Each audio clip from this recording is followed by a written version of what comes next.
Ərəstun bəy, dünən biz iki nəfər haqqında, deməli, Sevinç Osman qızı, bir də Abid bəy Qafarov haqqında cinayət işi qaldırıldığını, prokurorun, Azərbaycan Respublika prokurorunun cinayət işi qaldırıldığını gördük. Və dünən də bununla bağlı axşam çağlarında oldu deyə mən ABA mediada bir məlumat verə bilmədim, amma digər kanallarda məlumatlar getdi və sonra da Sevinç xanım özü də bununla bağlı məlumat verdi. Abid bəyin özündən bağlı məlumat verdi. Mən bu günlər səhər-səhər düşündüm ki, hər halda dostlarımızı dəvət edeyim, gəlsinlər. Sevinç xanımla əlaqə saxlamağa çalışdım, olmadı, mümkün olmadı, amma Abid bəylə əlaqə saxladım. Abid bəy də birazdan gələcək. Və yeni bir şey çıxdı ortaya. Bu günlər gördüm ki, Göyüşovla bağlı deməli olub belə bir şey. Bir də sizinlə bağlı. Elə onunla oxuyurdum, ondan sizinlə bağlı da prokurorluq belə bir, necə deyərlər, addım atıbdır. Bunu nə məsələdir Ərəstun bəy? Nəyə görə bu addımlar atır? Nəyə görə bu insanların həbs olunması, özdə xüsusilə aktiv olan insanların, xarici olan insanların həbs olunmasından bağlı belə addımlar atır? Nə ilə bağlı ola bilər bu? Temur bəy, mən təbii ki, özümə aid məsələ ilə bağlı danışmaq istəyirəm.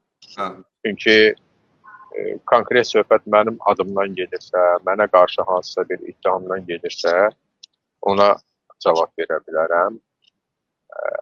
Hər kəs bunu çox yaxşı bilir ki, mən əksinə heç vaxt hansısa çevrilişə, üsyana, nə bilim nəyə çağırış eləməmişəm. Əksinə hər zaman demişəm ki, bu pisdir. Yəni, bu məsələnin bir hüquqi tərəfi. Amma Azərbaycanda hüquqdan danışmaq belə cəfəngiyatdır da. Yəni, biz illərdir Azərbaycanda hansı cinayətlərin törədilməsini, o cinayətkarlar, o cinayəti törədənlərin necə mükafatlandırılmasını, bunun hamısını görürük. Yeri gəlmişkən, mən heç gözləmirdim də ki, mənə qarşı da belə bir addım atarlar. Amma görünür artıq özünü itirmək elə bir həddə çatıbdır ki, tam nəzarətsiz avtopilot vəziyyətinə keçiblər də. Bunun bir neçə tərəfi var da. Birincisi, baxın, 2 il əvvəl Azərbaycana getmişdim. Özünə müxalifət deyən, müxalif düşərgədən olanlar bir qız şüvəni saldılar ki, bəs Ərəstun Orucunu niyə həbs eləmirlər, nə bilim, nə, o hökumətə işləyir. O, şər üzərində mövcudluğunu qoruyub saxlayanlar da. Təbrik edirəm onları. Hökumət mənim köməyimə yetdi. Artıq göstərdi ki, mənim üçün də bu təhlükə var. Sözün açığı getmişdim Azərbaycana. Yəni ki, birincisi mən siyasi mühacir deyiləm. Mənim hüquqi statusum başqadır. Green Card lotereyasında qalib gəlmişik ailəliksə və onun sayəsində mən ölkədən mühacirətə getmişəm və ondan sonra da 2 dəfə qayıtmışam ölkəyə və qayıdacağam da. Və gəlib prokurorluğa onların nə sualları var, ona da cavab verəcəm. Amma onlar da mənim suallarıma cavab verəcəklər. 7 ildir cavab vermədikləri suallara cavab verəcəklər. Ya bizim qarşımızda, Azərbaycan xalqının qarşısında cavab verəcəklər. Və bu siyahını ki tutublar, məni ki o siyahıya daxil edirlər. Və burada heç bir, yəni necə deyim, bir aşağılıq falan görmürəm mən. Bunlar onu efirlərdən, ekranlardan yayırlar ki, falan kəs cinayət törədib. Bəs nə oldu ki, ölkədə çevriliş törədən Ramiz Mehdiyev idi. Onun 50 nəfərlik siyasi. Siz onlara niyə cinayət iş açmırsınız?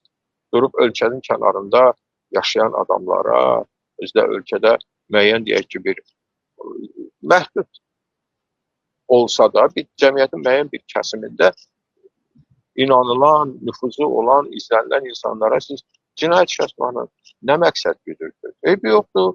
Mən də sizi inşallah daxil eləyərəm Miloševiçin siyasına, Karadziçin siyasına, Mladiçin siyasına.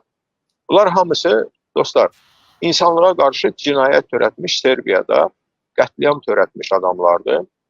Və bu iş açanlar, mən də sizə söz verirəm, mən sizi o siyahıya daxil eləyəcəm. Yaxşı bilirsiniz imkanlarını, eləyəcəm. Siz bununla məni aşağılamaq istəyirsiniz. Siz, birincisi, məni heç kim aşağılaya bilməz məndən savayı. İkincisi, məni nə qədər aşağılasaz da, özünüz qədər aşağılaya bilməzsiniz. Çünki sizdən aşağısı yoxdur. İndi mən prokurorluğa sual verirəm. Düzdür, prokurorluğa burada nə sual verəcəm? Kamran Əliyev kimdir? Kamran Əliyev ən şəxsiyyətsiz, ən belə ləyaqətsiz bir adamdır. Çağırıb siyahını veriblər ki, get bunlara iş aç. İnanın, bəlkə bax o deyirlər, verilişlər istinad edirlər. Bəlkə sonra baxsam, heç baxmayacam da. Çünki mən bilirəm ki, mən belə çağırışlar eləməmişəm. Məlum olacaq ki, orada heç nə də yoxdur. Havadan götürüb yazıblar. Yəni, mən ölkəmə qayıdacağam. Siz bununla bizim yolumuzu bağlayırsınız ölkəyə. Demək istəyirsə ölkəyə gəlməyin, gəlsə sizi tutacaq. Həyatında suiqəst olunmuş adam onu istin tutmağınızdan qorxacaq. Vay o gündən ki, siz tutulacaqsınız, bütün bu törətdiyiniz cinayətlərə görə cavab verməli olacaqsınız. Və olacaqsınız, mütləq olacaqsınız. Mütləq olacaq. Mütləq olacaqsınız. Yəni, Teymur bəy, bilirsiniz belə, mən burada nə görürəm? İndi keçək bunun, belə deyək də, bir təhlil hissəsinə. Mən şəxsən gördüyüm budur ki, bunlar başlarını itiriblər. Azərbaycan hakimiyyəti rəsmən başını itiribdir. Baxın, bax, bugün neçə hadisə olubdur. Azərbaycanın Kiyevdəki səfirliyini birbaşa Rusiya İskəndər M raketindən vurubdur. Doğru. İkinci, Şirvanda hərbi zavodda partlayış olubdur. Artıq neçənci dəfədir bu hadisələr olur. Bundan əvvəl Türkiyənin Azərbaycandan gedən təyyarəsi, paraddan gedən təyyarəsi güya ki, qəziyə uğradı. Ola bilər, qəzi olar, ola bilər ki, təxribatdır. Amma indi bunu bir yerə yığanda artıq o birinci təyyarə qəzasıyla bağlı da suallar meydana çıxır. Sizə təhlükə arasında Oğuzlu Abid Qafarov deyil, bədbəxt uşaqlar. Siz yaxşı bilirsiniz də təhlükə kimdir. Bununla nə eləmək istəyirsiniz? Diqqət yayındırırsınız. Bəs nə oldu İlham Əliyev? Sən Ramiz Mehdəvə gücün çatmadı. Bəs çatmadı, onda niyə girmişdin o davaya? Onda tumanınızı başınıza niyə çəkmişdiniz? Üzünüzü niyə cırırdınız? Saçınızı niyə yolurdunuz? Siz düşünürsünüz ki, bizə gücünüz satacaqdır. Siz düşünürsünüz ki, bununla qorxudacaqsınız. Ərəstan Oruclu ölkəyə gəlməyəcək. Gələcəm. Gələcəm. Heç yerdən də çəkinib eləmirəm. Amma hazırlığımı görüb gələcəm. Elə gələcəm ki, siz elə birinci mənim gəlməyimi peşman olacaqsınız.